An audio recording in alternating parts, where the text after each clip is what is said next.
Welcome. During this podcast, we'll discuss punk culture and history, a socially inspired subgenre of rock started around the 80s.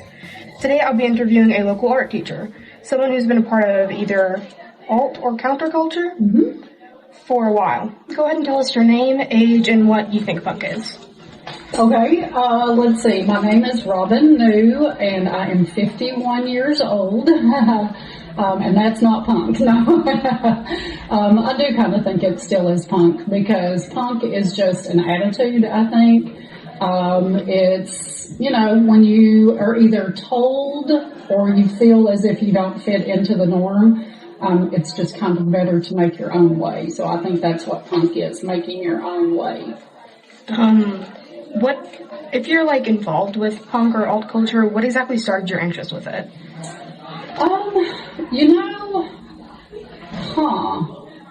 My interest started in late middle school to high school, when I just started seeing the world, whether it's society or my peers, kind of being fake, not being who they, sort of portray themselves as, and I just wanted to kind of have a more authentic being. And so I started seeking out just different things, and that ended up landing me in punk. I will also attribute MTV at that time, because they had one late night show, and it was called 120 Minutes. So it was 2 hours of alternative punk music, and that turned me on to a lot of music that I just was drawn to. So the music definitely came before the culture, probably. Yeah, personally, I got involved with punk culture more from the idea that I always knew I was a little bit of a stranger child. I've always worked slightly differently, and maybe that has something to do with being neurodivergent or artistic. Yes. But from there, I've gotten into music and making my own things, including, art. Yeah. Making pins or patches. Speaking of, how would you say that culture and ideas have impacted your career and your art itself? Definitely. I feel like the themes of punk and music influence, my dress and hair, and then it ends up, influencing the art that you make, or the art that you encourage others to make even.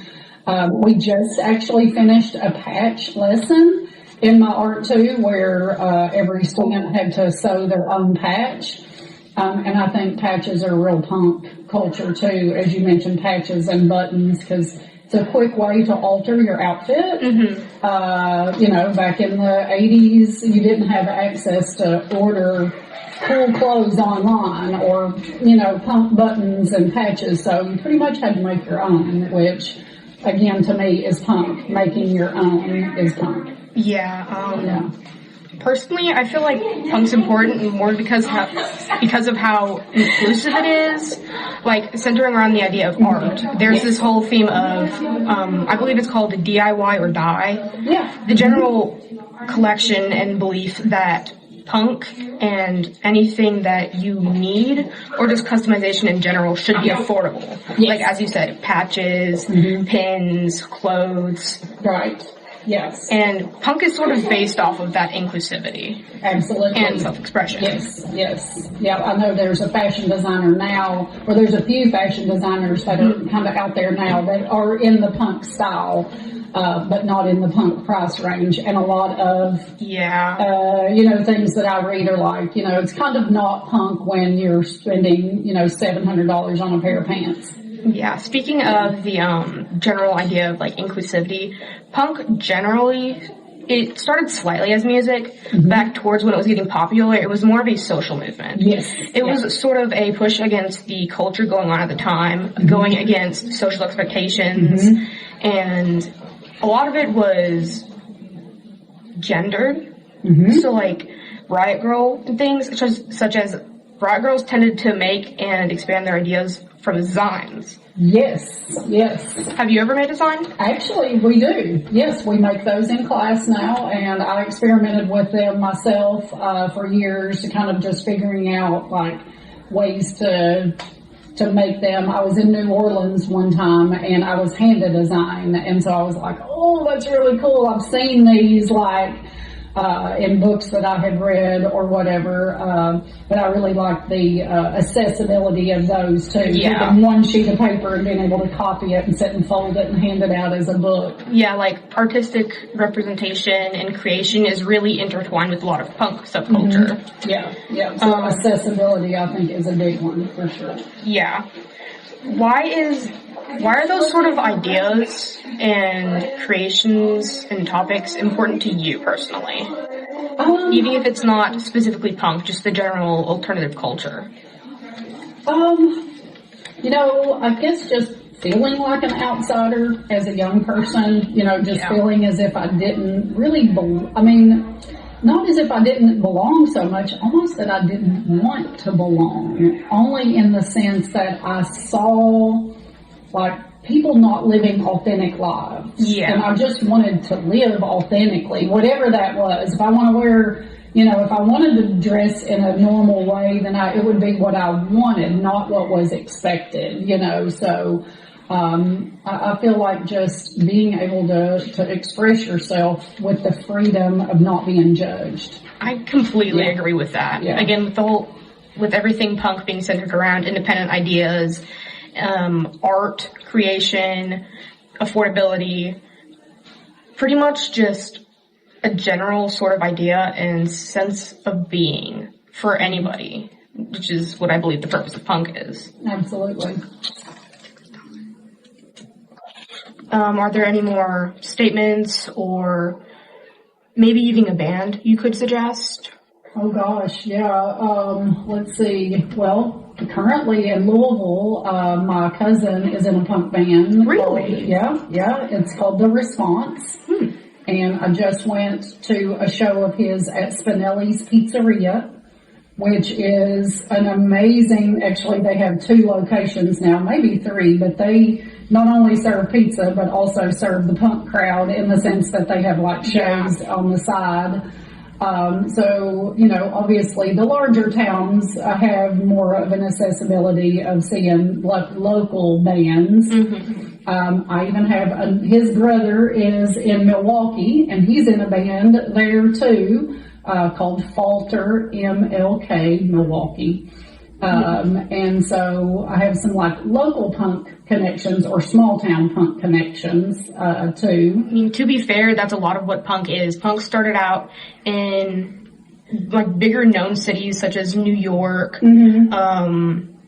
and London, but it didn't start in the middle of the cities. It started in smaller places like back streets with little restaurants or places you'd go late at night. Yeah. So it sounds like it is a decently big part of your life and who you are. Absolutely. Yeah. I look forward to, being the oldest person at the punk show, which oftentimes I am, and I'm going to continue to be. I don't want It's good to spread those ideas of being able to be who you are and make what you want to. Right, because punk can't just be young, because punk is, in definition, Punk isn't just the music or the age, it's the idea. It's definitely the idea, yeah. And I think that's probably why I've stayed kind of alternative my whole life, in that sense, because it is who you are, even if it's not what's on the outside, you can't always, express it outwardly as much as you can,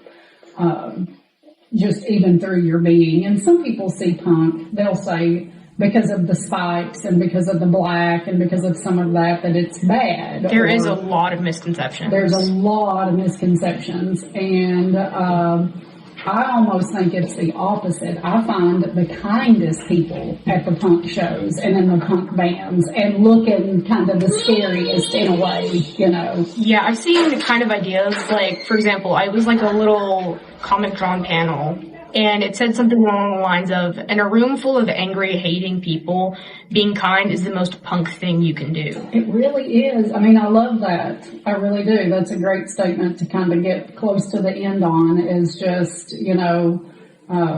being who you are is punk and being kind is punk, because it sucks that people are mean and that our society in general, like kind of behind closed doors, is kind of mean and judgy and pointy. Yeah, and it's been like that for a very long time. Oh, yeah. And the way punk's evolved, it's it's always going to be prevalent, I believe. Oh yeah, I think so too. It's too underground to not always be prevalent, whether it's, prevalent on the surface or existing as it started, And I mean, if nothing else, I remember in the 80s thinking, I don't hardly have anything to be punk about, because society wasn't like it is now. Yeah. Now, with war and the politics and religion and gender, there's a lot of reasons to be punk now. Yeah, and a lot of people currently, I know there's several smaller groups of people trying to separate punk from the ideas and beliefs and political status. Mm-hmm.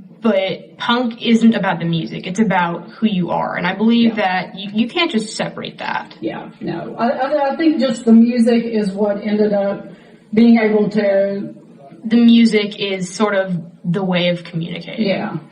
And it's a way that a lot of general folks can latch onto, where sometimes with visual art, with poetry, those are things that take a little more context to get. Yeah. Or even time to get, where music is just music. I can listen to it and have an initial response right then and there. Yeah. Okay. Well, thank you for talking with me today. You are very welcome. I actually feel very privileged to have this opportunity, and I just think it's super cool and super punk that you have your podcast. Thank you. Yeah, you're welcome.